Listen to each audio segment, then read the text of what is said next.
of the series, we had the amazing opportunity to chat with experts about the Caribbean perspective on carbon markets and what it means for the region. This was followed up by a very engaging and insightful loss and damage session in part 2. If you missed those sessions and you would like to check it out, feel free to head over to our YouTube channel.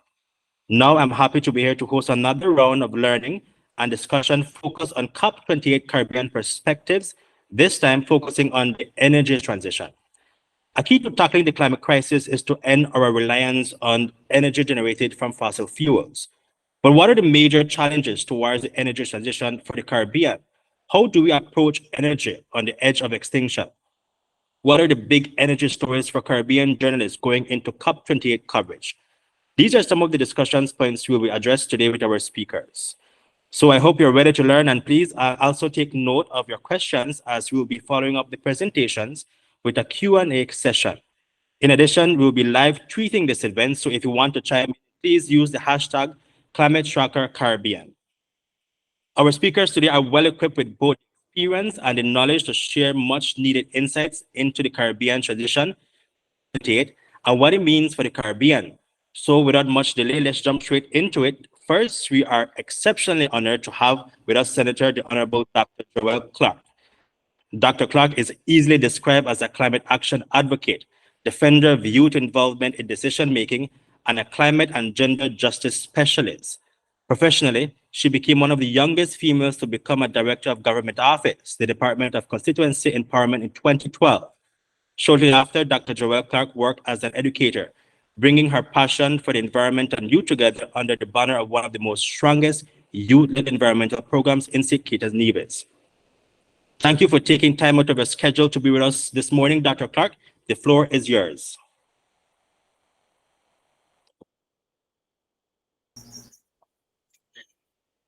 Good morning, everyone, and thank you for the introduction. I want to say no, that I may drop off of the call because of internet challenges, and I will reconnect very soon. So I've realized that I had the challenges this morning, so I do apologize if it happens, and then I'll just reconnect using another internet, okay? So I want to say a very special thanks to Design for the invitation. I'm always honored when youth voices in particular, or advocates in this space, invite me to participate in these sessions, because it's not often that, well, to be honest, having been in the advocacy space, it's not often that we want to hear the voices of politicians, because the political will is not always there to support these causes. So I'm very happy when I can use this space that I now currently hold in politically to advocate and to join and amplify the voices of all of the advocates here on this call. Now, when I was originally invited to do this session, there were a few questions on COP27, and I did express some hesitation, because when I did participate in COP27, I was not focusing primarily on the energy track. However, I was able to bring my team together to really consolidate what St. Kitts and Nevis's experience was, the experience of Oasis and the CARICOM in terms of COP27. So I'll be happy to start the conversation there in terms of where we're going with the just energy transition and COP28, right? So for the Caribbean, for AOSIS in particular, COP27 had three clear indicators that was addressing science, energy, mitigation and adaptation, around loss and damage, and climate finance. So it's often said that this conference is really very technical, very high level. It doesn't really provide the right space for the right voices to be amplified and to be heard.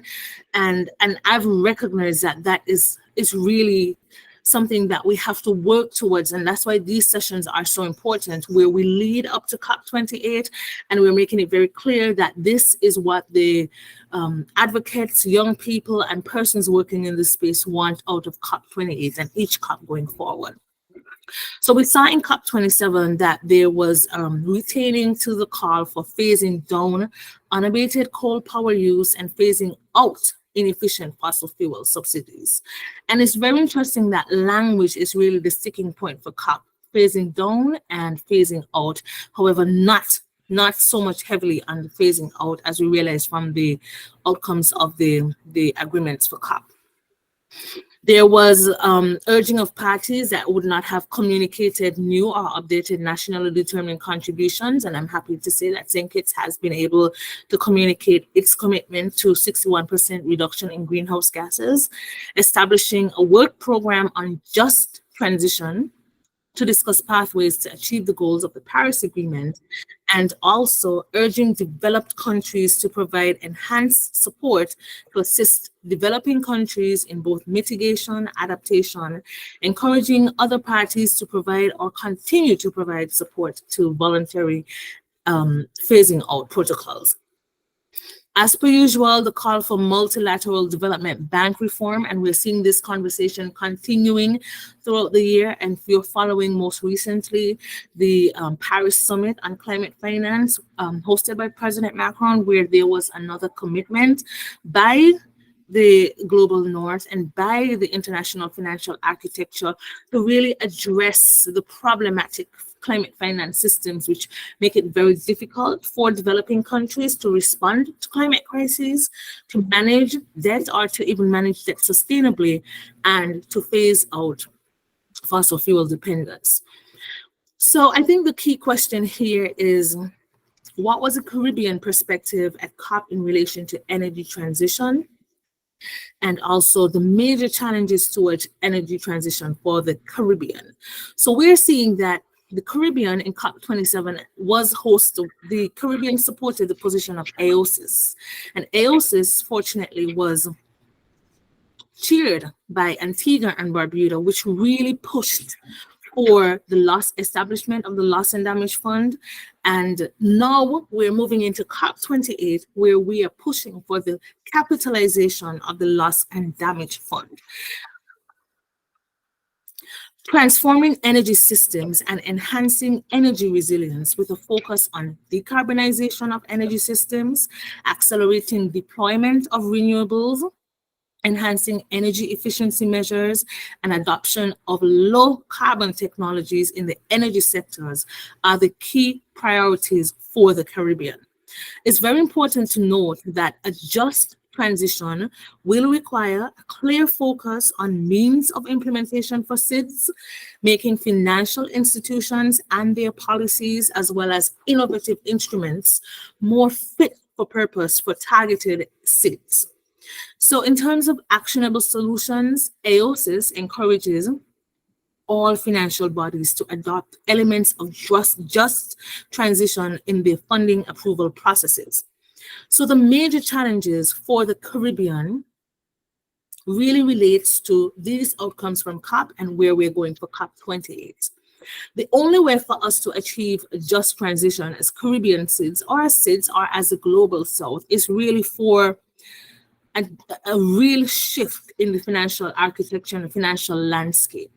We're not going to do it. We're not going to move towards digital transformation, innovation without financial support. And I think we can all agree on the importance of climate finance in adaptation and mitigation. So for me, the major challenge here is finance. The climate financial architecture still largely operates on a one-size-fits-all model. It fails to accommodate SIDS and their unique needs. Now, our position is that each Caribbean territory, each small island developing state must develop its own unique pathway towards climate resilience. Unique though this may be, it's very similar in terms of what our experience is as SIDS. However, using a one-size-fits-all model says to the Caribbean islands, whatever happens in Barbados will happen in Antigua, will happen in Barbuda, will happen in Jamaica, and that is not the reality. Neither is it the reality that whatever happens in the Caribbean is going to happen in Vanuatu, is going to happen in Fiji, is going to happen anywhere else. So a one-size-fits-all model for the financial system does not work. Now, If we're going to look at increasing climate disasters coupled with the effects of COVID-19 pandemic, which have pushed SIDS into growing debt, trade deficits, restraining government's ability to increase revenue and finance sustainable development and climate projects, then we're going to have to just accept that it's like not survivable for Caribbean SIDS. All of these put together, conflict, crisis, and the conflict, climate change, and the climate crisis, it's going to make it very difficult. And COVID-19, sorry, the three SIDS, it's going to be very difficult. It already is very difficult for Caribbean SIDS and for SIDS in general to transition. So if the existing fossil fuel infrastructure, they're locked into long-term contract agreements with utilities, which will bear financial losses from risk of debt default and stranded assets. We don't have a significant say in the fossil fuel infrastructure. We don't have a significant say in the cost of fossil fuel. We also do not have a significant say in the cost of the just energy transition. So this is where we have to amplify our voices. This limits the financial solvency of utilities, and we do know the situation with government, infrastructure, and public services in the Caribbean. It's an indebted situation. Every Caribbean government struggles to upgrade their infrastructure around energy, to maintain infrastructure around energy, and to purchase energy. So it's going to be very difficult for SIDS to implement their clean energy targets and implement a just transition if the international financial architecture or landscape is not significantly changed. Geographical and physical constraints often limit the size and magnitude of renewable energy projects in SIDS, making them less attractive to lenders. Simply put, investors are not coming to the Caribbean to lend us money based on the limited scalability of our projects. In SIDS, access to clean energy technologies is the most challenging, as small-scale projects tend to have a higher transaction cost and have difficulty demonstrating economies of scale, and additionally leading to reduced amount of funding opportunities for SIDS and subsequently a deprioritization of their project proposals among multilateral lenders.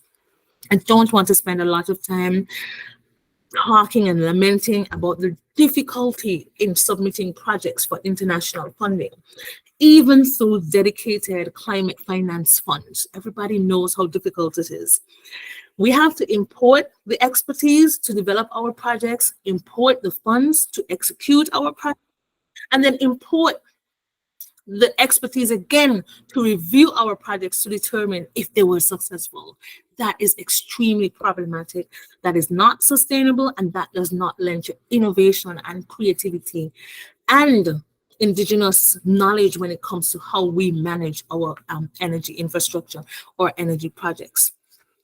Additionally, the lack of technical capacity creates substantive bottlenecks that increase proposal turnaround time and delay an entire project implementation schedule. It makes it very difficult for SIDS to meet their NDC targets and the SDGs.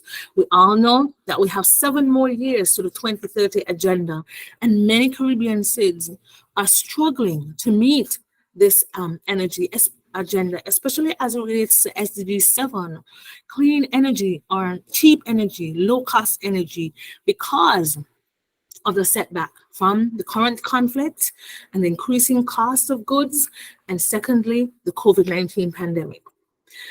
Data limitation is also another substantial barrier for SIDS in meeting project proposal requirements or meeting our just energy transition target. SIDS routinely lack technical and capacity resources to access present and historical data. And we all know what this means. In a government structure, one department collects information on a particular topic, another on a particular topic, and there is no coalescing or coming together of the information in a resource bank or resource hub, which allows for easy access for future projects. Additionally, what we're seeing is that The knowledge gaps contribute to delays in feasibility assessments and weaken technical strength of projects and their bankability, reinforcing existing missed opportunity cycles and a need for a more enabling financial environment.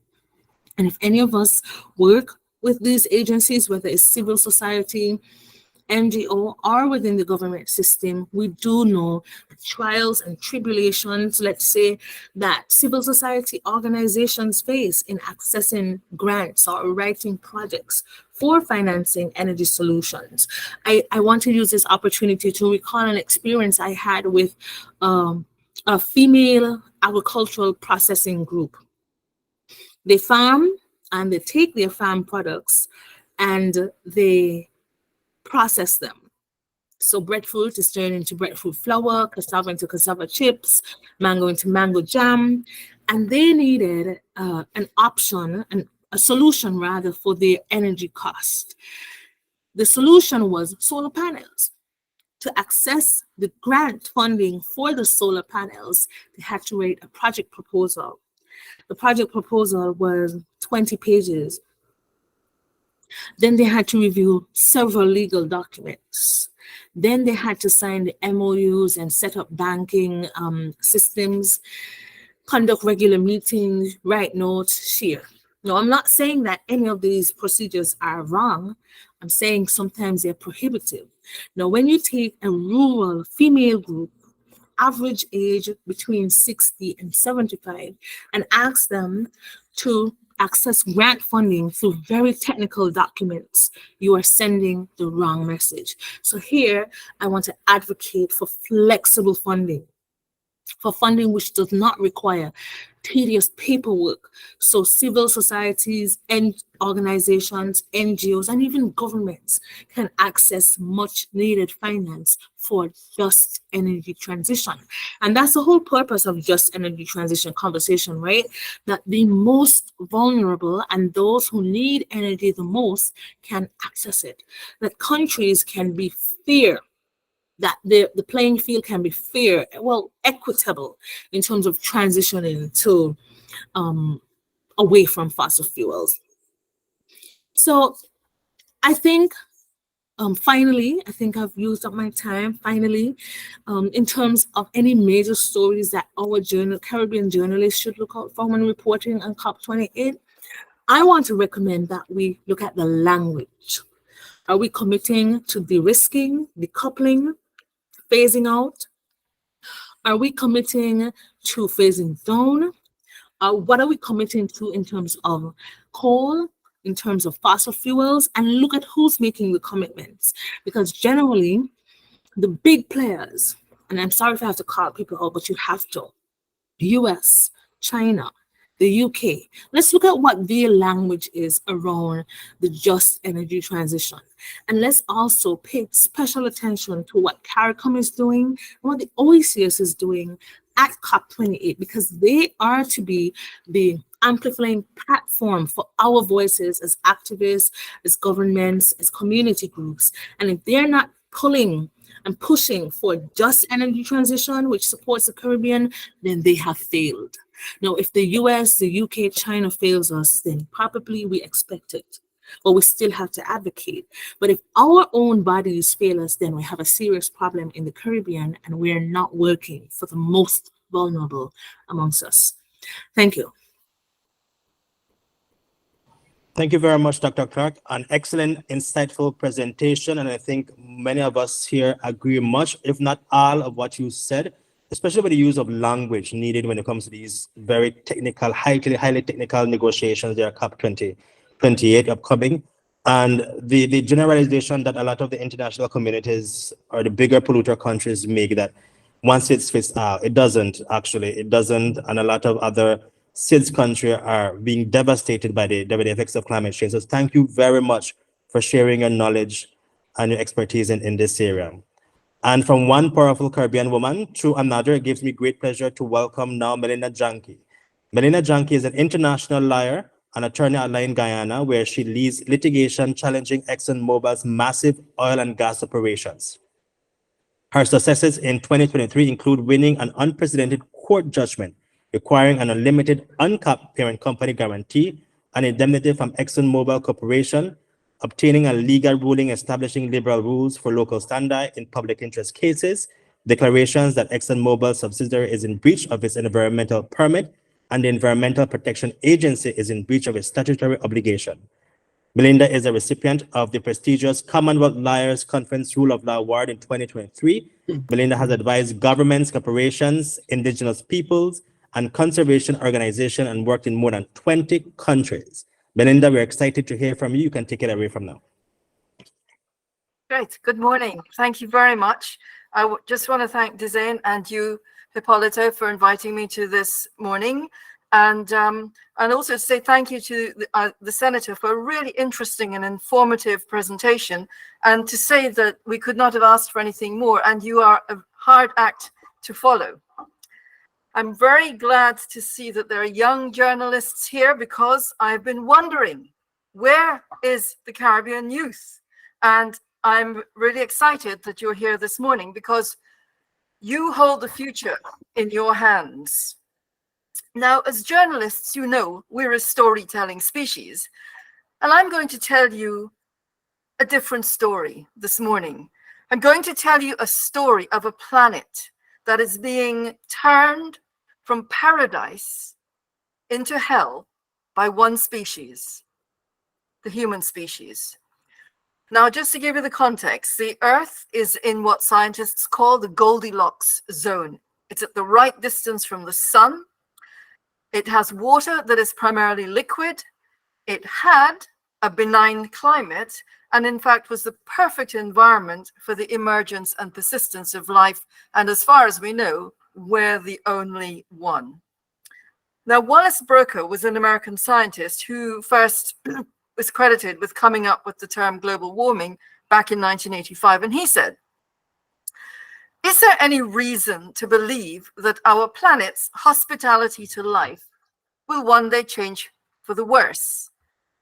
In the absence of mankind, the answer to this question would likely be no." Well, we are on the planet. And today, the Earth is on track to become uninhabitable. The result of human-induced evils of global overheating, not climate change, ocean acidification, people don't mention that, and biodiversity collapse. We're still talking about sustainability, not possible. David Walls-Wellis, who wrote The Uninhabitable Earth, says that it's worse, much worse than people think. Is it? Look around. The list is endless. In just a few weeks last year, Europe had its worst drought for 500 years. There were devastating floods in Pakistan and Nigeria, and wildlife dying from drought in Kenya, and of course, Hurricane Ian. This year is worse. The 3rd of July was the hottest day ever recorded. On Sunday, parts of the United States and China hit 122 degrees Fahrenheit. Canada is on fire all over the news. Zambia and the Congo are also on fire, but you don't hear about that. Instead, the Financial Times is reporting that Europe is worried because they have to close their tourist attractions. The global media is dominated by the North, and they don't care about us. You are going to have to break that mindset. We have a situation now where when you combine the heat with humidity, and this is very much a situation that we face, particularly in Guyana, but also in the Caribbean. When you combine humidity and heat, you get something called the wet bulb temperature. And above 35 degrees, humans cannot survive. We're not talking about climate change. This is the breakdown of the climate system. We have ocean warming. We are ocean people. The North Atlantic now has the highest surface water temperatures ever recorded. There's a marine heat wave that is 5 degrees centigrade hotter than normal. That's not in the news. Nowhere in the Caribbean have I seen anything about ocean warming. What about ocean acidification? As carbon dioxide dissolves in the ocean, it is making the ocean more acid. What is the source of this? fossil fuels, coal, gas, and oil, emitting carbon dioxide and methane, which are called the greenhouse gases. They sit in the atmosphere and they trap the heat. The concentration of those gases has gone from 280 parts per million in the pre-industrial era up to 350, which is supposed to be the safe limit, and has now reached 420. The Paris Agreement and COP after COP after COP have failed. 420 parts per million is simply not possible for life on this planet, and it is getting worse. Now, we're just one species. We can't survive without other species, and yet, the Earth is on the edge of the 6th mass extinction caused by humans. The total collapse of biodiversity on land, water, and air. Pollution is already killing the ocean. You know that Guyana has started to do oil, and already our fishermen are saying they can't find fish. There's chemical pollution, noise pollution, light pollution, ship strikes with marine mammals, greenhouse gas emissions, ocean acidification. The list is almost endless. Our Environmental Protection Agency has said that ExxonMobil's subsidiary, Esso, can dump 4,000 barrels of sewage into the ocean every day. That's going to be 1.2 billion gallons of sewage over the life of that first oil project. That's only one. That's Liza 1. If you know anything about ocean currents, you are soon going to be holding your noses. The worst case scenario is a deep water well blowout that exterminates marine life. Now, bear in mind, when you have a well blowout and they say they've cleaned it up, they haven't. BP Macondo, they took about 3% of the oil out. The rest of it just disappeared because it sits there in the ocean and it goes down and it kills marine life. Now, Esso says the winds and the current, if there's an oil spill, they say the winds and the current will take the oil northwest into the Caribbean. Where are you in relation to Guyana? Exxon's maps show oil all the way up to Jamaica. That oil could kill marine life in the Caribbean Sea as well as the Atlantic Ocean, and it could destroy livelihoods. It could hit Caribbean economies that are currently worth over $150 billion a year. What about the overconsumption? Our Mother Earth gives us everything we need, every day, every year. But when humans take out too much, she can't cope. She cannot put back all the fish that you eat. I'm old enough to remember a world full of life. As a child, I remember the Canadian High Commissioner catching dozens of Lukanani in our rivers by midday using a rod and a fly. Today, you can spend all day and catch nothing. Mother Earth cannot take out the pollution that is going into the atmosphere, the ocean, the rivers, the very air you breathe, the land you live on. Since 1975, Latin America and the Caribbean have sustained a loss of 94% of biodiversity. Earth Overshoot Day is the day when humans have used up all the biological resources that the Earth can renew during the entire year. This year, it's the 2nd of August. And I hope that all of you here will write about that on the 2nd of August. Because after the 2nd of August, Mother Earth cannot cope.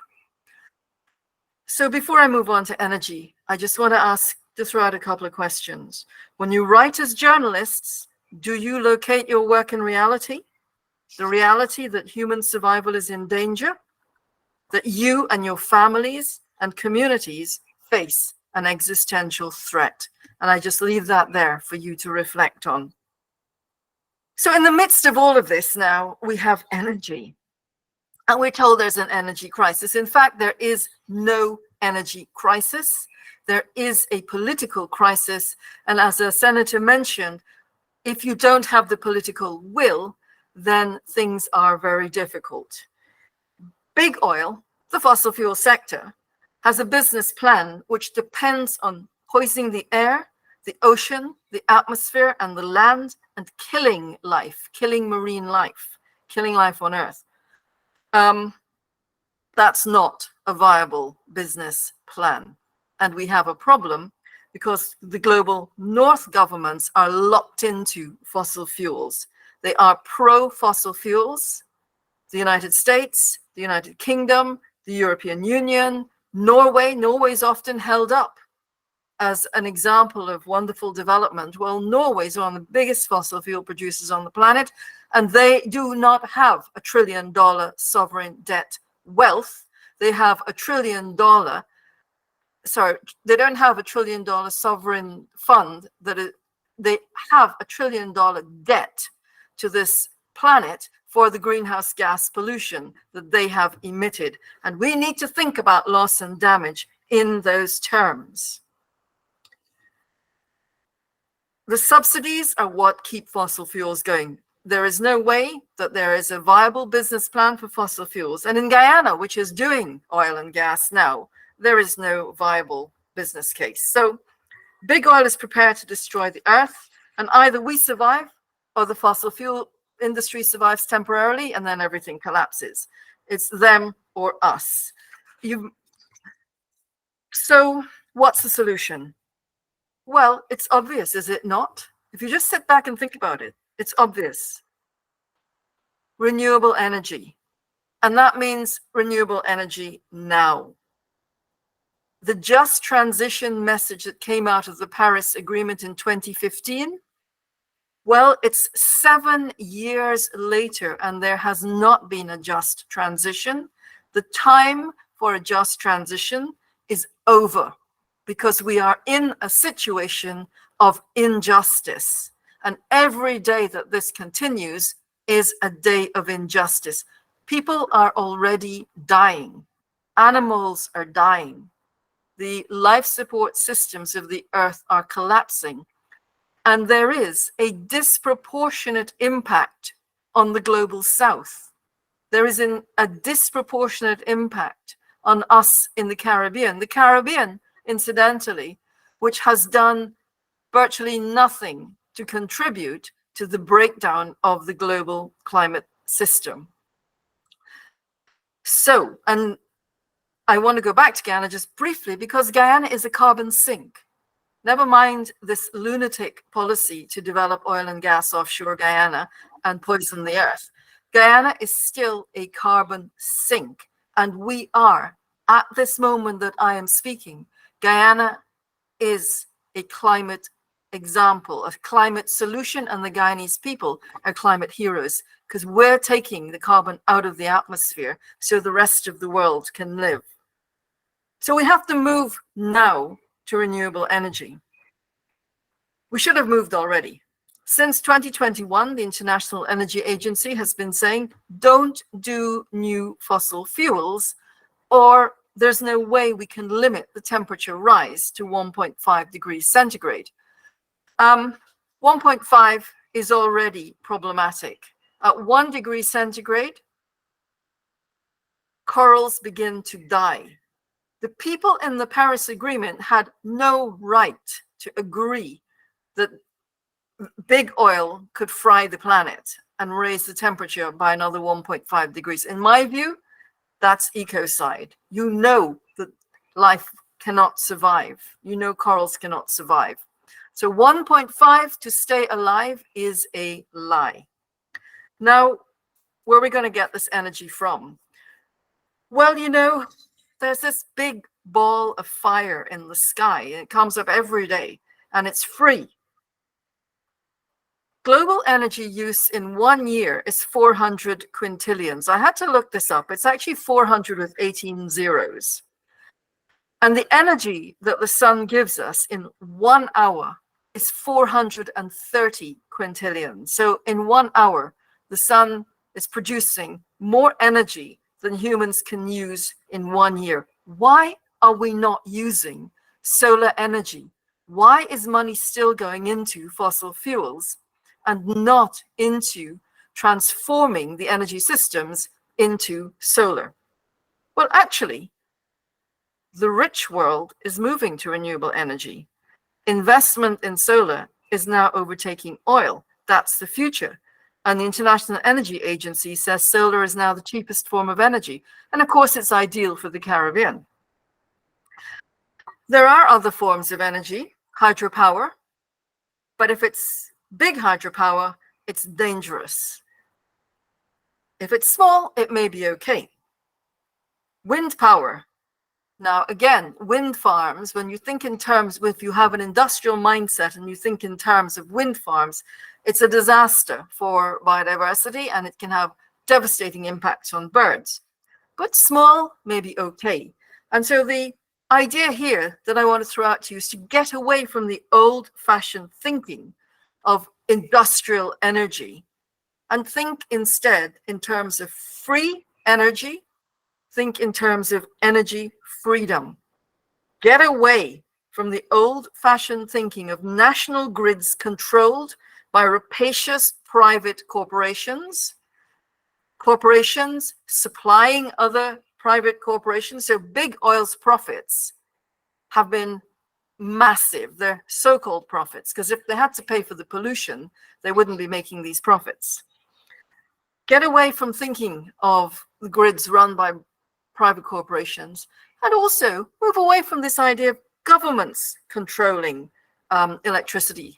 I don't know about the situation in the Caribbean, but certainly in Guyana, where we've had government in control of the electricity, you know, we've had blackouts, high energy prices, and so on. Energy freedom and free energy, because once you have these things, renewable energy infrastructure in place, and it doesn't cost that much, the rest of it is free. You don't pay the sun to shine every day. It's just there. It's done it for billions of years, and it's going to be doing it for many, many billion years to come. So I want to conclude now. We are on the edge of extinction thanks to burning coal, gas, and energy. Sorry, coal, gas, and oil for energy, and mainly because of the global north.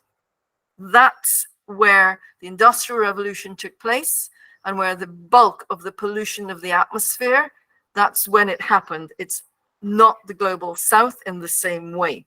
There's a stock of greenhouse gas pollution up there that no one wants to talk about. If we're going to have a future, we have to shut down fossil fuels, and we have to do it now. We have to stop them from turning paradise into hell. You have to have the courage to tell the facts. You have the courage, have the courage to speak the truth and to think for yourself. Think of our history. We fought for our freedom from colonialism. We now have to fight for our freedom from energy imperialism and energy neocolonialism, because we wouldn't be in this position if there weren't governments prepared to say to fossil fuel companies, yes, you can do this. Have the courage to use your imagination to dream of a better future. Use your craft to save that future. And remember the words of the poet Rumi. You're not a drop in the ocean. You are the ocean in one drop. Thank you very much. And I hope you will ask me lots of questions. Thank you very much for that presentation, Melinda. It was very insightful, and I must agree, shut down fossil fuel. I think a lot of the journalists here who are part of the Caribbean region, they understand the power that they have and the need to report on the issues that the Caribbean countries are facing when it comes to climate change, and importance to have that recorded in history, to fight against the oil powers that be. So before we go to the Q&A, we'll ask everyone to put on their cameras so we can take a group picture, and I'll ask Dezan to do so for us. So I invite you guys to just put on your camera if you're in the position to, so we can take a virtual selfie. Yeah, thanks so much, Eppolito, for remembering that. So I'll just give everyone a couple of seconds to put on their video if you're in a position to be able to do that.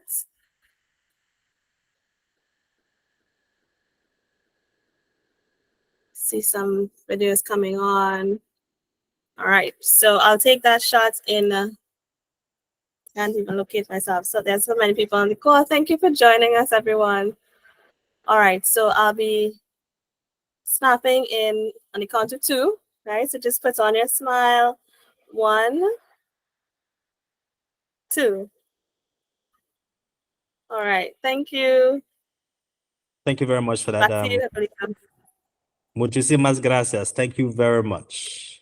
Okay. Okay, so again, thank you so much, everyone, for sharing your wealth of knowledge on the energy transition with us today.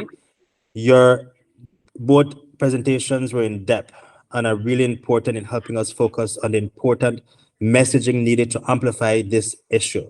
I believe we're in a critical stage for the Caribbean region, and we need everyone on board. Now we want to hear from our audience and ask some questions. So if you have any questions for any of the guest speakers today, feel free to drop them in the chat or raise your hand and we'll call on you to unmute your mic and put on your video, your camera, so you can ask your question. We have one here already.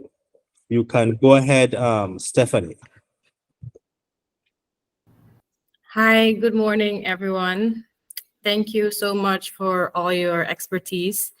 I have a question regarding the equality between the global south and the global north.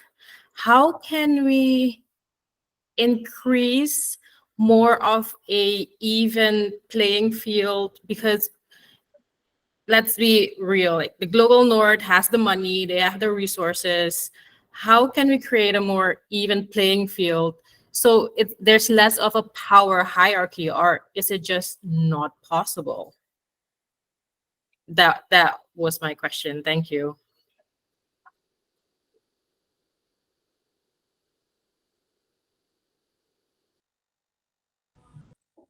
Ms. Melinda would like to take that one, or would it be Dr. Clarke? I think we can both. Our Okay. perspectives do good.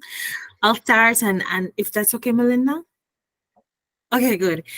So I really like that question because it almost answers itself. It seems impossible based on the current political architecture and climate finance architect landscape. It seems impossible because there's no need for the global north to do so, is there? And I want to take us all the way back to conversations on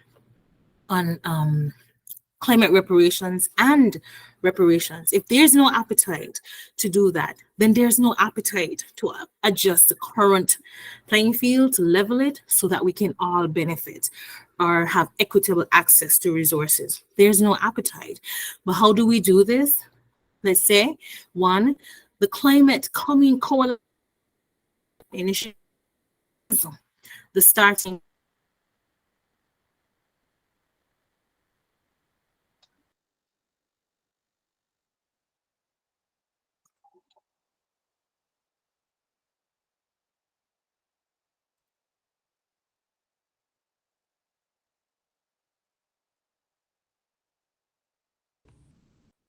I think it was the last Dr. Clarke. So I was saying, okay, so then I think that global north and ways aren't because we're not coming together on any particular position. So that's where we need to start. Continue agitating, advocating, and calling global north out on climate finance. Where's the money? Where are your commitments? We do this every year, and we recognize that the global north mobilized billions to support the war in Ukraine. Now, I'm not saying that there's something wrong with backing Ukraine and their sovereignty, but I'm saying, look at how easily billions of dollars are mobilized for conflict, and you cannot complete the capitalization of the $100 billion threshold since the Paris Agreement. That's problematic.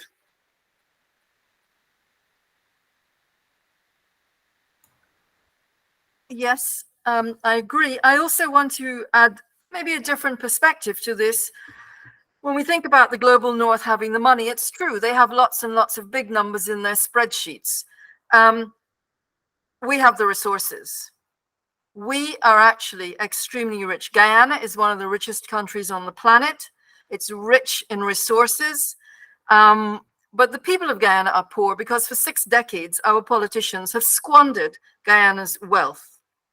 That's point number one. Second thing, I think we need to stop seeing ourselves as weak and realize that we are strong. We have what the global north wants, and they don't want us to realize that. I mean, they can't even feed themselves. There has been more than 500 years of colonialism from the global north in order to get our lands, our territories, our resources. We need to remember that. We have what they want. And we should be saying to them, no, you're no longer getting it for free. No, you're no longer getting it cheap. Look at the arrangement that the Guyana government has with ExxonMobil, and it is a textbook example of extractivism. It is the worst oil deal ever. But they won't do anything about it. We also have to go back to this idea of their debt. When we talk about loss and damage, the starting point is life on Earth. Those global north countries that claim to be so rich are only rich because they've been destroying the Earth. It's time that they took out the pollution that they have put into the world, starting with removing the greenhouse gas pollution from the atmosphere. I know they have, and the third thing is on Ukraine. Yes, they have mobilized billions to help for Ukraine. But just look at what is going on now, because those fossil fuel companies, Western fossil fuel companies, are now moving into the Ukraine. There is an unhealthy and unholy relationship between the governments in the north and the fossil fuel industry. And we need to be aware of that and to protect ourselves from that influence. Because remember, fossil fuel industry is what is actually killing the planet right now. And the global north governments are part and parcel of that. Never mind what they say. Let's look at what they do. Thank you very much for that. Shahad, you have your hand raised. You can go ahead. Hi, good morning, everyone. Can everyone hear me clear? All right, thanks. So I have something to share first, and then I would ask questions if that's okay. Not sure how many times how much minutes I have, but if that's fine. You can go ahead. Okay, thank you. So good morning, everyone. I am impressed with all those presentations, Ms. Janki. I normally watch your videos and read some articles based on you, and there's a lot of information coming from your end. I don't write, I observe actually, and I share other information towards people out there who are interested in renewable energy in that big perspective. I'm a trade person. When I said trade, I started my career as a ground electrician, and I moved my way all the way up as an renewable engineering technician now. So I am both office and field and maybe international, representing different organizations so far. So Ms. Ragobir, she had applied and become one of the Caribbean person for journalism. I had also applied then. I was not given the opportunity, but she was. And first question for her actually would have been, after this here, what would have been the external meeting apart from this, as it relates to energy? She would have experienced certain things within the CARICOM and other Caribbean member states when it comes to renewable energy. I was in May in Barbados, and they had some pretty good stuff. I didn't spend that quite long, so I didn't get to reach everyone there, but they had some pretty good stuff coming out. Barbados, I noticed Belize post something this morning on Instagram, and they are coming quite ahead with Barbados, like head to head. So it's a good competition. Guyana is on the move. I saw Mr. Sharma posted mini solar grids, which is going to be something good for us. But then again, as Ms. Janki mentioned, the whole textbook concept, and we are here in Guyana and in the Caribbean, listen to these stuff over and over. And how many more are we going to listen? Or how many more articles are we going to read? When is there going to be a stop to it, or maybe a reduce in that motivation, and to increase more motivation when it comes to renewable energy? I'm speaking from both career paths, both field and office space, because it's a challenge. Every day it's a challenge. You go out there, you have to burn 2-3 generators to put out that amount of high megawatts to supply just one part of Guyana. And when one engine fails, you always see on GPL page the Barbies interconnected system down. And that's something that's gonna always be there until we start putting ourselves into right action to move that drive or that force to renewable energy. I could recall back in 2017, 2019, somewhere there when I was at STEM Guyana, we had designed a concept for tidal energy. It wasn't there, but the tidal energy was something good. I'm not sure how we could have moved with that in terms of Guyana perspective with energy. But the question as it relates to today's session here or meeting is that how are we going to transition from where we are now to our future coming?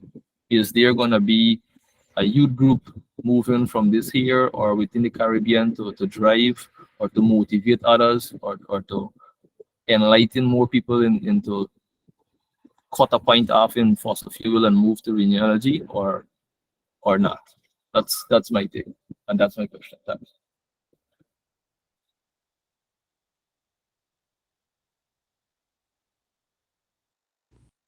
Would Dr. Clarke or Ms. Melinda, would you guys want to answer individually, please? Dr. Clarke, I think Ms. Melinda is giving you the floor. Okay, and that's fine because I think most of the question really relates to her. So I want to just say briefly that your question has the answer for me, has part of the answer, and that it's that word movement. Movement building is so important in the Caribbean region, and it's movement building around the climate, the youth voice. It's movement building around climate justice and gender justice. It's movement building in the journalism sphere. We have to come together, amplify our voices, and carry that message if we're indeed going to change the current landscape. So that's what I want to say in terms of advocacy, and in particular advocacy through your platform as experts in media, journalism, communication, etc. I completely agree. I would also say, in answer to the question, where do we go from here? Well, where do you want to go? It's your future. It's your decision. It's your responsibility. It's not enough to say, well, what will happen? It's actually up to you to do something to make it happen. And this may be just Guyana, but I've noticed in Guyana, people sit back all the time and ask, what's going to happen? And this should happen and that should happen. There's no should about it. You're either part of the solution or you're part of the problem. And that is a choice that everybody makes.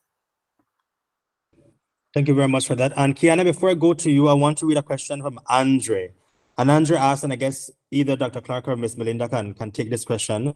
What are the ways that Caribbean people can act in solidarity to end fossil fuel extraction in the region? Any examples of regional approaches to this?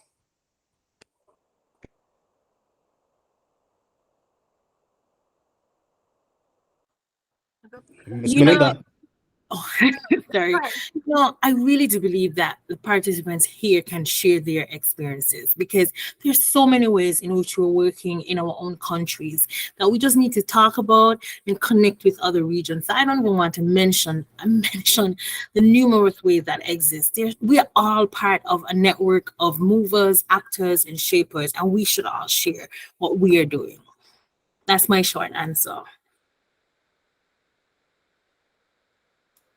So I would agree again, but I'd also say you have to call your governments to account.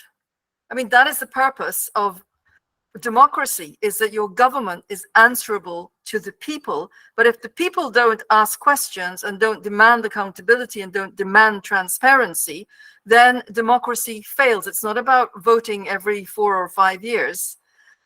And the big question I would have for all of you is, why has no one actually got the governments of the Caribbean to focus on the map, for example, which shows that if there is an oil spill, you will suffer? Why is it that Caribbean governments are not looking at what is going on right under their noses? And what will you do to make sure that your populations are aware of the threat to them, to their livelihoods, to their ocean, to their beaches, to their economies? And at that point, I think, when you have something that unites people and you can have a viable movement. Thank you very much for that. Kiana, you're up next. You can go ahead.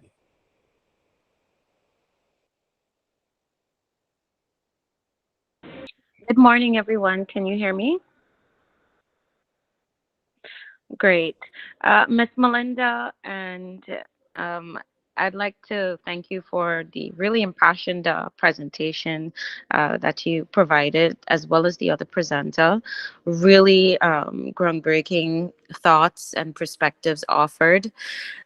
Based on those presentations, however, I am moved to ask a pretty sort of brash question, which is, do you believe that COP is a failing movement?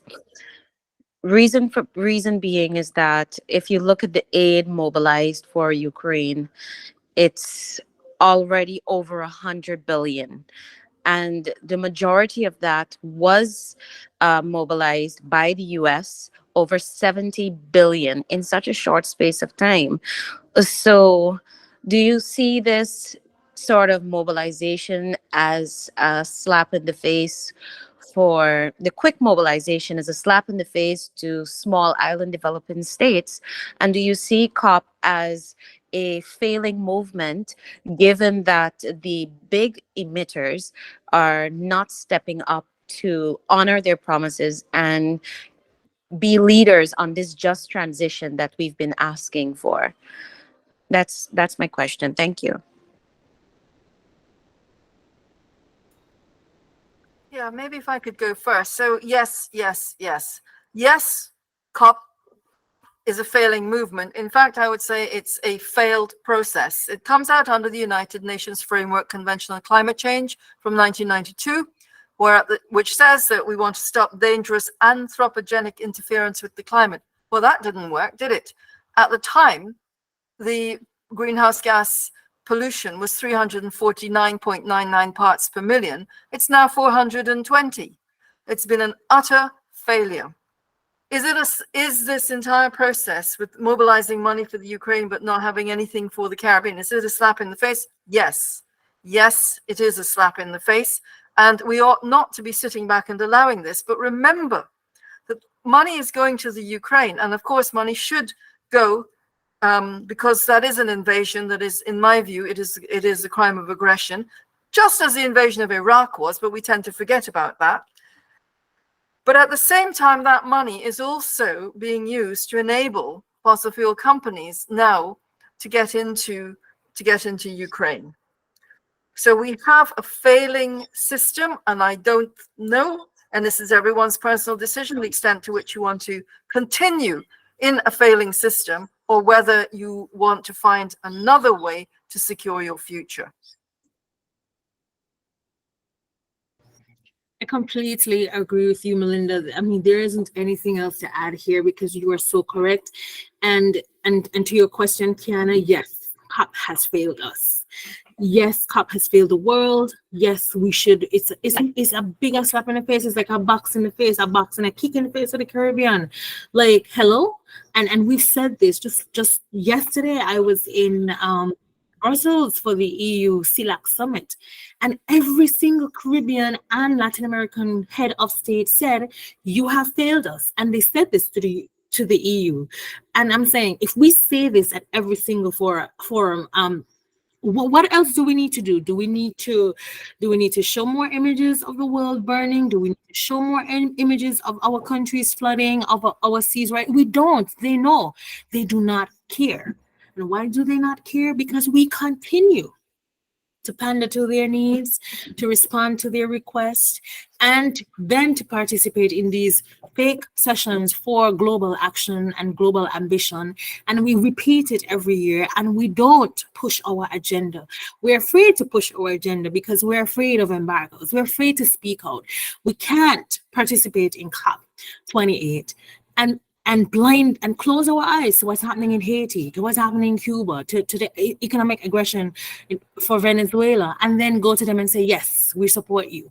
So there is a need for us to transform these sessions to suit our purposes. Do we continue to participate? Again, that's your question, because the future is yours. Do you continue to support your governments to continue to participate in these sessions and do nothing and there's no outcome? That's where your voices have to be amplified. That's where your X counts. And I'm a politician, and I'm telling you, do not vote or support politicians who do not support your future. If that means I'll never be a politician again, then so be it. But the future is just 100 times more important than political success. And I have a very good colleague of mine who says, when we participate and design, her very well, I have to call her name Aisha, and she's a mover and shaker in the climate and gender justice world. And she says to us all the time, as she builds her group of women, hey, sometimes you go to these sessions and you be radical, mash it up and leave if you just can't participate anymore, because COP is technical and political. It is not about us. It is not about our future. It's about what they need to do to kind of satisfy and placate us for 5 minutes and then go back to their global agenda of controlling the world. They are against every single thing that we need to survive as citizens. Kiana, do you have a follow-up? Yes, thank you. I do have a follow-up. Thank you so much for the responses. I have a follow-up and another question, if that's permitted. Hello? You can go ahead. Thank you. So my follow-up is, what can Caribbeans or small island states use as a bargaining chip to get the Goliaths of this world to listen to us? What can we use to say, do this or else, or give them an ultimatum? Can we do that? Do we have the power to do that? Or have we found ourselves entrapped in a sort of take it or leave it situation, or a helpless situation? And my second question is, do you get the sense that CARICOM, as a group, as a body, truly understands the magnitude of the climate crisis? Do you get that impression from their actions, from their advocacy? And the reason why I'm asking this is because many of the CARICOM states are supportive of fossil fuel extraction and the use of gas as a transition fuel, and not moving headlong or immediately to solar or renewable energies, as Melinda recommended or suggested earlier when she made the point about the power of solar energy. So do you get the impression that CARICOM understands all of these issues, or are we shooting ourselves in the foot? Thank you.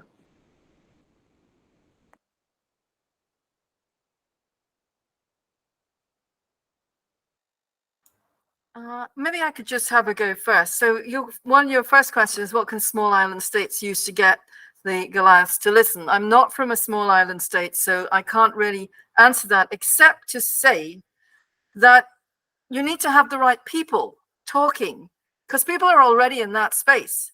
You have, for example, Mia Mottley, the Prime Minister of Barbados, going around saying 1.5 to stay alive, which is completely not true, and merely repeating a message that suits the global north.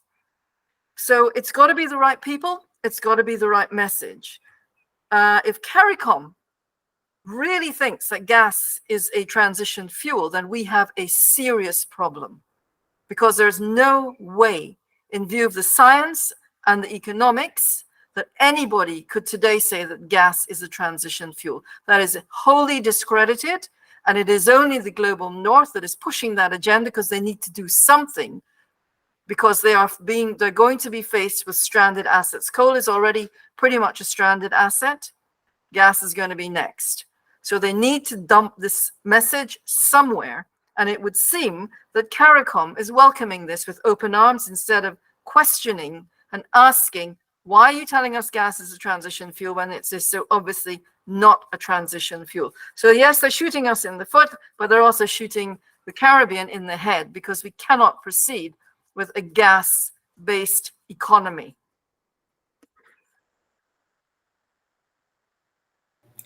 Thank you, Linda. All I can say here is, okay, the end. I don't even need to answer it, but I'll say, yeah, and in particular, as it relates to CARICOM, are we doing enough? No.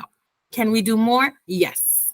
What do we need to do more? And it relates to your first question, and I want to support what Melinda said. We need the right voices in the right spaces. It means opening access and expanding access to beyond the politicians, to the experts, to the activists who understand the situation. Not all politicians really should be in spaces where voices should be heard, because they don't reflect the truth of the Caribbean. And that's what we need to push for. And how do we get the right voices here? That's why I really wholeheartedly believe in the power of this platform, writing the real stories and presenting those stories to the people and on behalf of the people that matter. So we can do more. I'm not there yet. And I even want to reference like the sentiments around CARICOM's participation in COP27. It could have been more. Our voices are louder than we reflect when we go to these sessions. We don't always have to fall in line politically. Are we entrapped? It feels so, because unless we collectively agree to suffer the consequences of saying we are not supporting this global north position, then we will never have an answer in the Caribbean. And you realize that's all that has happened.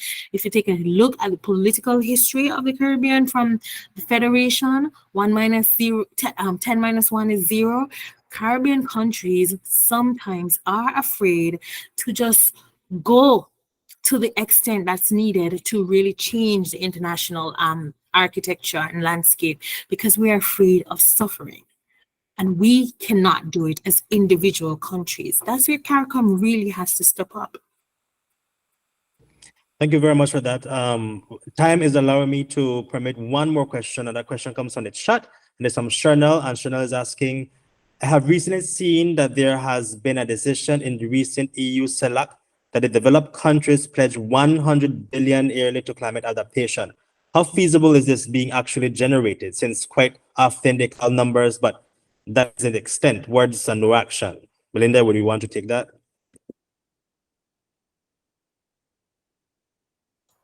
Yes, I think that's totally immoral. Why on earth do we have to be bought off for climate adaptation when right now they should be stopping the destruction of the global climate system? So it's not one or the other. I don't want climate adaptation. I want my climate fixed. I want my planet back the way it was when I was born. I don't want money. We can't eat money. We can't drink money. We can't breathe money. Yes, they need to put some money into protecting people from the damage that they have caused, but they have to stop doing that damage, which means they have to stop doing fossil fuels right now. It's no good saying we're going to give you money to adapt to the climate and we're going to carry on destroying the climate system so people will die. They have to stop fossil fuels now. And of course, they have to do things to protect people from the damage that they have already caused, but they got to stop. And adaptation is a way of distracting attention away from the root cause of the problem.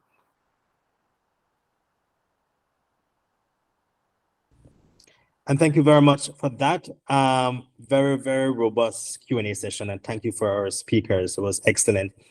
All right, moving to the next part of this session, we have with us Vishani Ragobir. Vishani is a 23-year-old Guyanese journalist with a keen interest in science, journalism, and multimedia storytelling. She's a Climate Tracker alum fellow, having reported on the COP26 climate change negotiation, and is a current climate justice fellow with us as well. She loves traveling, reading, photography, and watching rom-coms. In between her rom-coms, Vishani has been building her work in energy reporting and has reported some powerful local and regional energy stories. So we're happy to have Vishani here today to share her experience on Caribbean energy journalism with you, the challenges and the opportunities, and of course, the top tips. Vishani, you can go ahead. Hi, good afternoon. Good day, everyone. I'll just share my screen.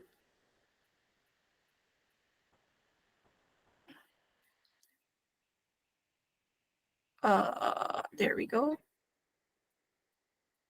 Great. So thanks for having me, everyone. I've been with CT, benefiting from CT, happy to engage with people through CT for I think about 2 years now. And last year, one of the things that I did with CT was to participate in their energy transition journalism series. And because of that, I was one of the, I think, 9 persons who got a grant to write on energy transition stories afterwards. So I'm really just coming in here to point out, so to speak, some stories that we could be looking at in the lead up to COP28, but also just generally as we report on the energy transition as something that our countries in the region are trying to do. Of course, this builds on what we just heard from our 2 very profound speakers. And I'm sure listening to them, you could pick out a lot of stories already. So the first thing is, when we're looking at stories, this is what I took away from the energy transition training last year, is that we should really think about the energy transition reality for our countries. And this is something we heard from Dr. Clarke. It's not really a one-size-fits-all. Of course, as Ms. Janke pointed out, there are things that are good and bad, that are beneficial and not beneficial, and those aren't things that we can necessarily argue with. Those always remain the same. For example, fossil fuels, bad for the environment. But individually, our countries, especially small island developing states like us in the Caribbean, Guyana being a forested country, we have different realities. So we have different things to consider. So the first thing I wanted to point out that I got from the training last year is that in our own ways, we have to find stories relevant to our countries, relevant to our readers and our audiences. So these are just a few questions for people to think about. What really is the energy use reality of your country? What are you actually doing right now? For us in Guyana, we depend heavily on a very unreliable power grid. We call it, we get power from the Guyana Power and Light. Well, that's our main power grid. And it's very unreliable, as you might have heard other persons allude to. We get blackouts very often. And that power grid relies on the use of fossil fuels.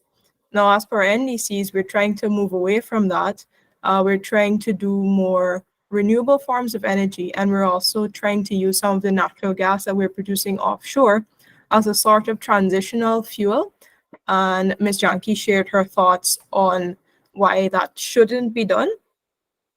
In the Caribbean, like in Guyana, we have to think about why we use the energy sources that we do. And perhaps I could add, why don't we use more renewable energy sources? What is preventing us from using those energy sources? Ms. Yankee mentioned the sun is there all the time. Why aren't we harnessing that energy that's available? What infrastructure needs to be put in place? And what are some of the things we're doing to put that infrastructure in place? And what's preventing us from doing those things that we could be doing? So these are some questions that came out, and each question here is a story. Answering these questions, the answers are found in stories.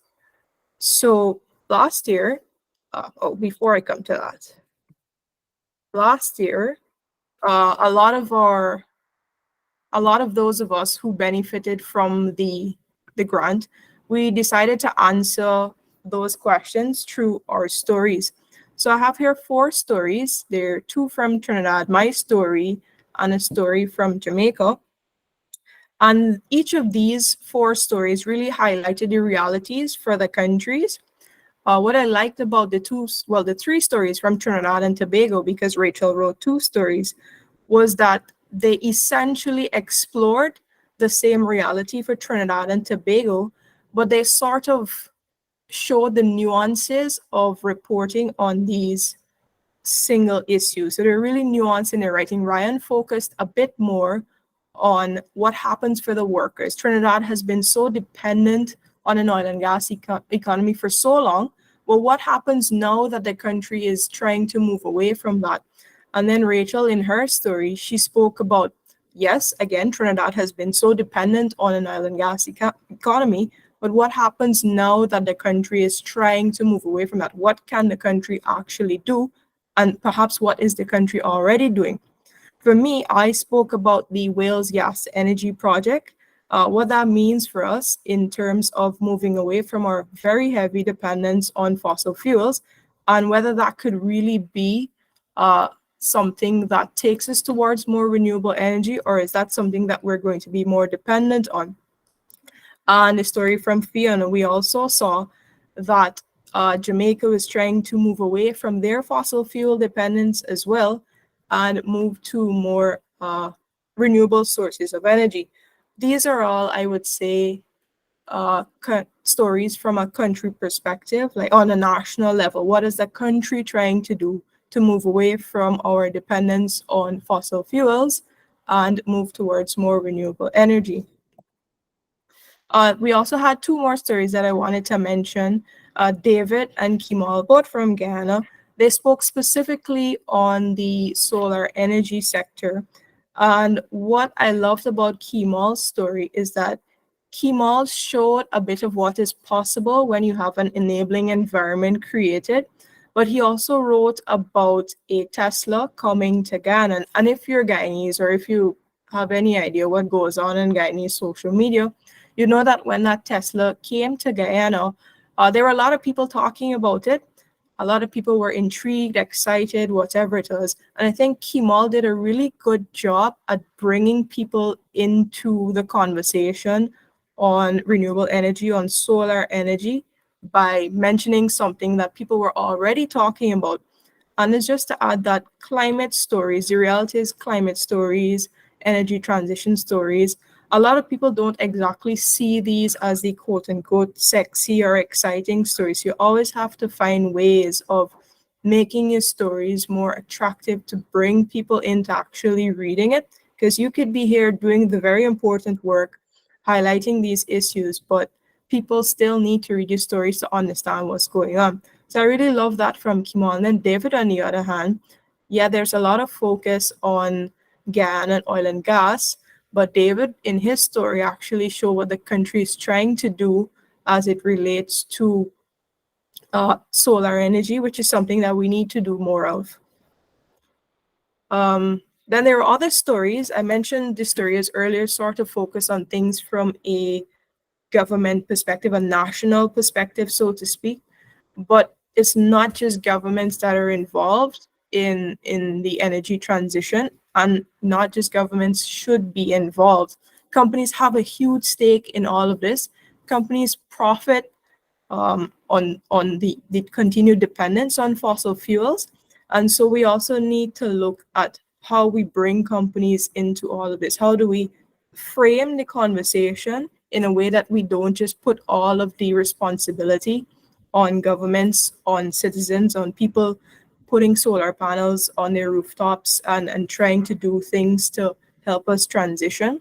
So Candice and Terrell, in their reporting, they also highlighted what some companies in the Caribbean are doing to help usher in this energy transition. And that was really cool because a lot of the reporting on the energy transition, again, focuses on these national efforts when there are companies also that we should be focusing on what they're doing or not doing.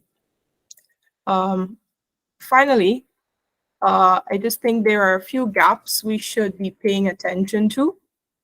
When it comes to energy, climate, those sort of reporting, as I mentioned, it's the facts show, the reactions show, the metrics show. It's not something that a lot of people are immediately interested in, and it's our responsibility to bring more people into the conversation.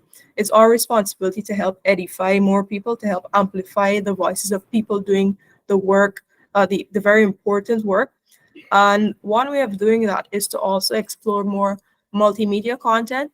So CT, for example, has just launched their podcast. Podcasts are a way of helping people to understand issues through more discussion forums. You also have video discussions, which help. I know Ms. Janky posts some videos on YouTube. There are things like that help to engage people a little bit more as opposed to reading long stories. Though I will say I'm the kind of person who would love to sit down and read and write a 1,200 word story. That's not something that would be appreciated by every person. There are also graphics and explainers, more of what we can be doing to break down things. And on the point of breaking down things, as part of our fellowship last year, Tomoy wrote a story where she said she super simplified some of the terms from some of the climate terms, so to speak. And I remember just now, Ms. Clarke was giving us, is it Dr. Clarke? I'm sorry, was giving us suggestions about what we should look out for at COP28. And she said, pay attention to the language. And I made a note of it. She said specifically, look at what countries are committed to decoupling, de-risking, and phasing out. Those are very important things that we should be looking at. But I would not be able to sit here right now and explain that to you without first going to Google. So think about how we take these terms, take these important conversations that are happening as part of decisions being made for us, and break it down so that our readers can understand much better. That is a way of helping to empower them so that they know what's going on in these international spaces, so that they know more about the decisions that are being made that affect them. And of course, the final thing is there is a huge gap, I believe, in data reporting in the Caribbean, definitely in Guyana. I don't see us doing the type of data journalism that we could be doing, and arguably perhaps if we collaborated a bit more. So I think there's a huge opportunity for us to look at countries, NDCs, for example, look at things people are committing to, look at what we're actually doing, countries are actually doing, and do more data reporting. And that's obviously something that we need to get a little bit more training on, I guess, because it's not just something you could just pick up and do. But I think it's a gap that we could explore more. And I think if we collaborate more, especially in spaces like CT, in our countries, among ourselves, it's something we can do. Those are all my thoughts. I skipped over this because I figure we spent a lot of time listening about this earlier through our two presentations. But really, the thing I'd like to end on is that the energy transition isn't just the energy transition, and reporting on the energy transition isn't just reporting on moving from fossil fuels to more renewable sources of energy. The energy transition deals with financing. How are we funding this energy transition? It deals with the commitments that are being made on the international level. What are governments saying that they will achieve by 2030, by 2050, and how are they going about doing that? Also, what are the commitments that they're making to citizens? Here in Guyana, They say that the Wales Gas to Energy project, which uses natural gas, could help to slash the cost of energy by 50% next year. The energy transition deals with that. It also deals with a lot on climate justice. And you heard both of our speakers talk about that on end today. And it relates to people's lives and livelihoods. So I just like to end by saying our stories on the energy transition aren't just reporting on how we move from using fossil fuels in our national grids to using solar energy, wind power, hydro energy. All of our issues are intersectional. And I think it's important that we explore these nuances through our reporting. Thank you. Thank you very much, Rashani. Excellent presentation there. I guess we appreciated it. So now we move to the last item on the agenda. Thank you all for sticking with us this morning. We now have Dezane Billy, our Caribbean Regional Director, to share a great COP28 reporting opportunity with you all. Zane?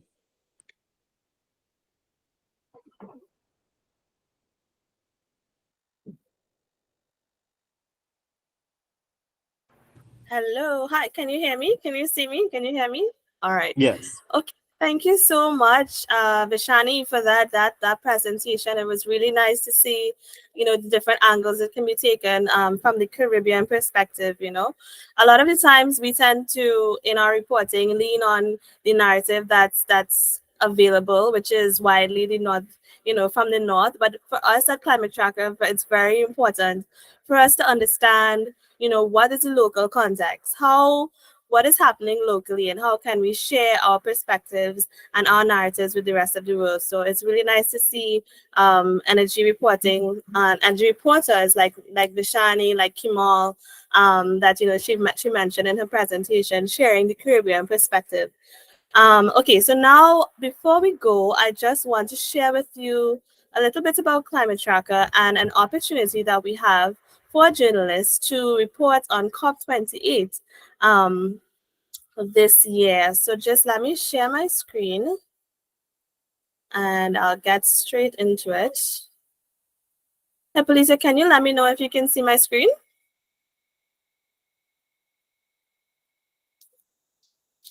Yes, I can see it. All right, awesome. So Climate Tracker, I'll just give a quick reintroduction or introduction to Climate Tracker and what we do, and then I'll go into the opportunity a little bit, right? So Climate Tracker is basically an international organization. It's a nonprofit organization aiming to support, train, and incentivize better climate journalism globally. We believe basically in the power of journalism to really share narratives that are related to climate and the environment. But what we also recognize is that many young journalists don't have the training, the resources, or the support they need to identify and tell these climate stories that they want to. So what we do is we seek to address this gap or these insufficiencies in four main ways. Right? We do this through providing training and fellowships, which Vishani, as she mentioned, would have been one of our energy transition fellows. And we also we also do action-oriented media research to better understand what the biggest challenges and trends are with regards to reporting on certain issues. For instance, in 2022, we did a really massive media research project in Latin America related to the energy transition. We also did one in Asia that was related to plastics reporting, and because that is a really big problem there, and what is preventing, more stories about plastic use, which is a problem there, from being told, right? So we do a lot of media research projects. We also fund young journalists to report on the world's most pressing issues and cover the world's biggest movements, such as the United Nations negotiations, which I'll tell you a little bit more about in a little while. So we also support global collaborations between young journalists and newsrooms and NGOs around the world.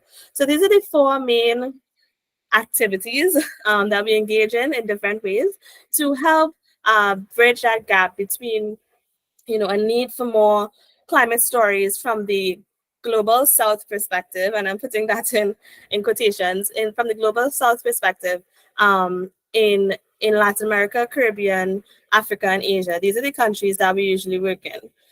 The Climate Tracker Caribbean team is pretty new. Right now, it's myself, Johannes, and Hippolito staff, and then we have a bunch of projects that we're working on. Some of our journalists, you can see here, we have a whole bunch of journalists that we've worked with within the past 2 years or so from across the region in energy transition reporting, climate justice, and everything that climate justice is related to, because we know climate justice is a all-encompassing, pervasive issue. And so these are just some of the reporters that we've worked with from Belize all the way down to Guyana and Suriname and all the islands in between. We're really trying to ramp up the climate reporting through these journalists. These are some of the countries that we've worked in. And this year, right now, we're actually, Hippolito, for instance, is currently working with a new cohort of climate justice fellows. And we actually have 11 countries from the Caribbean represented in this group of 15 journalists. So we're really happy about that. So the energy transition program that we did last year, that Vishani would have mentioned, was really great. We had fellows from across the region. As I mentioned, we're also doing the climate justice program in 2 cohorts that will see 30 journalists be worked with, produce 150 stories, and 10 collaborative stories will be published as well. So just a little bit of screenshot love for our fellows there. And then at the end of last year, we also worked on a Citizens Climate Journalism Fellowship where we had citizens journalists learn about reporting, learn about climate communications to better sort of facilitate the work that they do. And so some of our partners, we've worked with the Cropper Foundation, Open Society Foundations is a big part of what we do, the European Climate Foundation, and the Caribbean National Resources Institute as well. So that's just a little bit about Climate Tracker and what we do. If you want to reach out to me, my email is there. It's design@climatetracker.org. And as I mentioned, as a part of this, each year we put together a team of young reporters to report on the COP, right? We try to put together as much of a representative team as possible. And this year we're looking for Caribbean journalists to please apply for this opportunity. So how can you do this? We basically want you to publish a story that is about one of 3 things: the energy transition, carbon markets, or loss and damage in your country or the Caribbean region. Publish that story by the 31st of July. This campaign has been running since June, all right? But the deadline is the 31st of July, and all you need to do is publish a story on one of these 3 topics. Now, that's why we hosted 3 webinars on carbon markets, loss and damage, and the energy transition, all right? You didn't have to, it was not mandatory that you attend each of these sessions to be able to be counted, but it was for your information's sake. So we do have the recordings all on YouTube. If you need to go back, if you want to reach out to any of our speakers, you just let me know. But you have to publish a story on one of these 3 things and then submit the application form that you'll find on the website. And I'll post the link in the comment in the chat in a little while. That's all you need to do. Publish a story on one of these 3 things and submit the form before the 31st of July. Now, that's it. And, we'll be reviewing all of the applications that we get. And then hopefully by the end of August, be able to say, okay, X, Y, and Z were selected for to join the team. All right. So I hope that it's something that you're interested in. I actually got involved, and I'll just give a little bit of personal information. I actually got involved in Climate Tracker as a fellow way back in 2021. Not 2021, sorry, in COP21 in 2015, reporting on COP21 in Paris. That's how I got involved with Climate Tracker. And, each year it's just, we just see more and more Caribbean people getting involved. I was their first Caribbean fellow, but seeing where we've gone from there to now is just really inspiring. So I just want to encourage more Caribbean journalists to please get involved with us, get involved with the projects that we're working on. If you think you know someone who might be interested in this opportunity, share it with them. We're really working on building a community of climate journalists in the Caribbean. because we don't want to work in isolation. You know, we really want that community. A lot of times, a consensus that we, you know, hear from most of our fellows is how hard it is to really work on stories, collaborative stories, how hard it is to work with not just on climate stories in their country, but to find, you know, sources from other countries in the Caribbean. And so we really hope that this community is something that you're interested in being involved in, and this opportunity is something that you're involved in, if you're interested in. And if you are, please just reach out to me, and I'll be happy to share all the information, answer all the questions, and so on. All right. So hope you're interested, and I'll pass you back to Hippolyto. Thank you very much, Suzanne. And guys, I encourage you all as well to apply for this awesome opportunity. And you feel as if though you will not be able to, pass it on to your colleague or to other persons in your countries who would be interested in applying. So again, thank you all so much for joining our webinar series. Some of you seen all 3 sessions, and that's really awesome. We have truly enjoyed these exceptional discussions, and I hope you feel the same way and you found it value in attending. Before we end, I'd love to remind you to visit our website, climatetracker.org. That's climatetracker.org, to learn more about the COP28 opportunity, or design an email for more information. I would also like to encourage everyone to join our growing and engaging Caribbean community on Facebook and our great newsletter. Design will drop the links in the chat. I think she's doing so now. Get the opportunity to network and share ideas with extremely talented journalists from across the region. Collaborate and discuss climate-related issues and potential solutions. Also, we will be sending out a recording of the session, so you could look out for that. And if you have any questions, if you need any help, please reach out to us. Do not hesitate. Thank you, everyone, for attending. Have a great rest of the day. Thank you. Great day, everyone. Thank you, Thanks, everyone. guys. See you.